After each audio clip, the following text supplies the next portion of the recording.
जी के लिए वीडियो को लाइक तथा कमेंट में उनके नाम का जयकारा लगा दें। जय श्री कृष्णा। दोस्तों, एक कमेंट करने से आपकी यह भक्ति इस यात्रा को और भी अद्भुत बनाएगी। मित्रों, घमंड उस धुएं की तरह होता है जो आंखों में जाकर सच्चाई को धुंधला कर देता है। किसी ने सही कहा है, अगर किसी चीज पर घमंड करना है तो अपने अच्छे कर्मों पर करो, अपनी विनम्रता पर करो, क्योंकि यही असली इंसानियत की पहचान होती है। एक बार एक व्यक्ति ने महात्मा से पूछा, मैं तो रोज मंदिर जाता हूं, पूजा करता हूं, फिर भी मेरी जिंदगी में शांति क्यों नहीं है? महात्मा मुस्कुराए और बोले, तुम मंदिर जाते हो, लेकिन क्या भगवान से मिलने या सिर्फ दिखावे के लिए? उसने कहा, भगवान से मिलने। महात्मा बोले, तो फिर बाहर आने के बाद भी भगवान को साथ क्यों नहीं लाते? मुद्दा यह है कि मंदिर सिर्फ दीवारों का ढांचा नहीं, वो तुम्हारे मन की तैयारी है। अगर मन में श्रद्धा हो तो हर जगह भगवान है, लेकिन अगर मन भ्रमित हो तो मंदिर भी खाली लगता है। किसी ने फिर सवाल किया, जब सब कुछ भाग्य से होता है तो कर्म करने का क्या लाभ?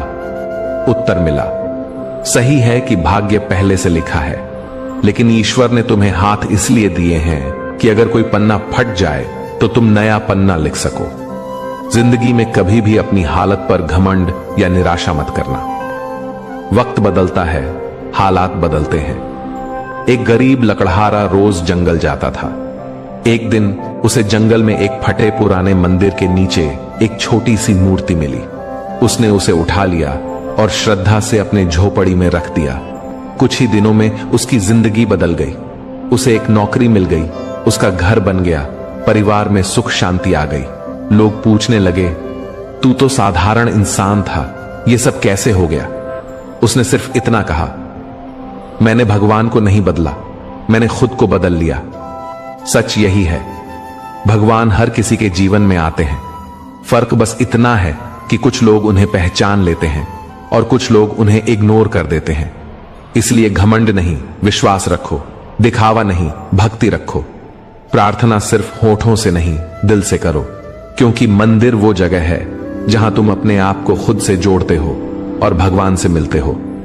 दोस्तों, कुछ लोग हर वक्त परेशान रहते हैं। एक वो जो हर बात पर हां कहते हैं, और दूसरे वो जो किसी की ना सुनना ही नहीं चाहते। पहला हमेशा दूसरों को खुश रखने में लगा रहता है, खुद को भूल कर भी, और दूसरा केवल अपने स्वार्थ में डूबा होता है। लेकिन जब बात खुद पर आती है तो दोष हमेशा दूसरों पर डाल दिया जाता है। हमारी सबसे बड़ी समस्या यह है कि हम दूसरों की जिंदगी को हमेशा रंगीन समझते हैं। हमें लगता है कि उनके पास सब कुछ है, पैसा, प्यार, सुख और सम्मान, पर हम भूल जाते हैं कि उनके लिए भी हम कोई और हैं। जैसे हमें उनका जीवन आसान लगता है, वैसे ही शायद वो हमारे बारे में सोचते हैं। कभी गौर किया है, अगर किसी के पास बहुत कुछ हो तो लोग जलते हैं, और अगर किसी के पास कुछ ना हो तो वही लोग हंसते हैं। इस दुनिया में संतुलन की बात करना आसान है, लेकिन संतुलन बनाना बहुत मुश्किल। जब जिंदगी में सब कुछ बिखरने लगे, जब लगे कि अब कुछ भी नहीं बचा, तो समझिए कि वही पल आपकी नई शुरुआत का संकेत है।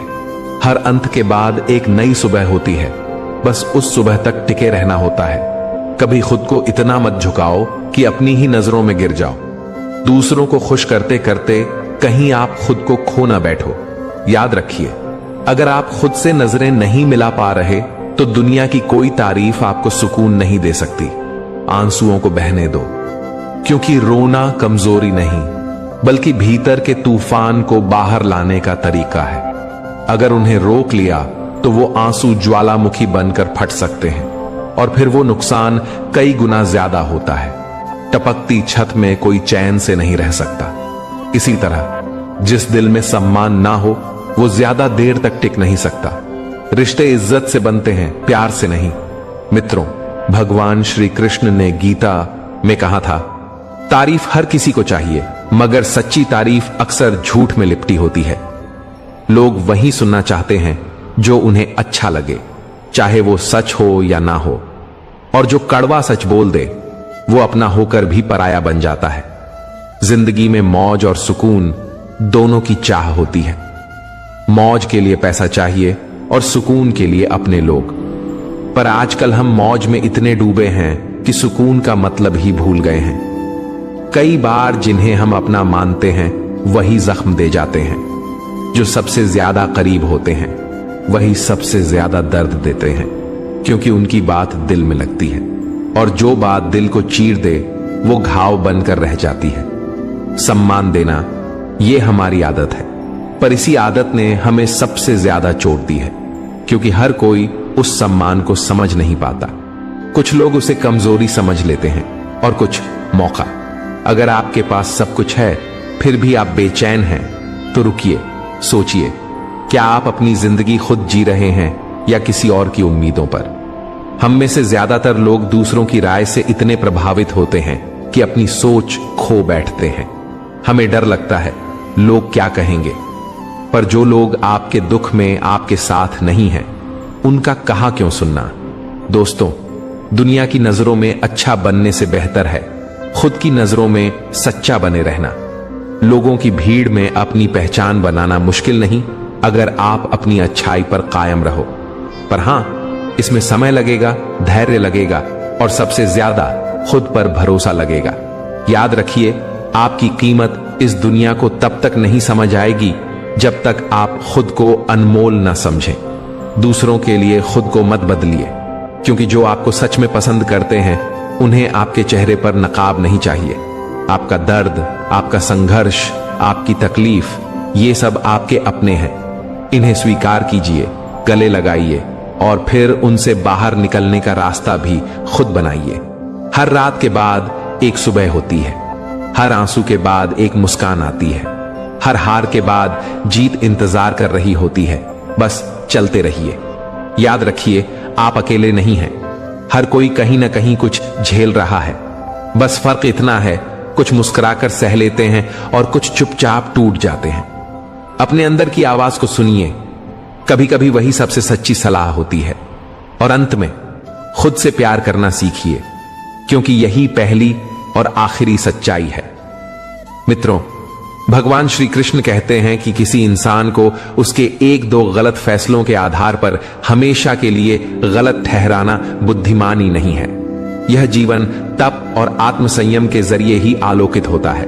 हालात और समय का स्वभाव है कि वह हर क्षण रूप बदलता है, इसलिए न तो किसी की उपेक्षा करें और न ही किसी को कमतर समझें। समय की गति अपार है, वह राजा को रंक और रंक को राजा बना सकता है। जैसे भोर का सूरज धीरे धीरे आसमान में चढ़ता है, वैसे ही मनुष्य का विकास भी समय और प्रयास से होता है। इस संसार में कुछ भी स्थायी नहीं होता, चाहे परेशानी कितनी भी गहरी हो, वह भी बीत ही जाती है। स्वयं को तनाव में डुबोने से समाधान नहीं मिलता, बल्कि मानसिक शांति और संतुलन से रास्ता निकलता है। दयालुता कोई विशेष कार्य नहीं, बल्कि एक जीवन का तरीका है जिसे अपनाना ही सच्चा धर्म है। मित्रों, भगवान श्री कृष्ण कहते हैं, एक सच्चा मित्र वह होता है जो आपकी पुरानी भूलों को क्षमा करता है, आपके कल में भरोसा रखता है और आज की आपकी सच्चाई को अपनाता है। मित्रता में असीम सामर्थ्य छिपा होता है।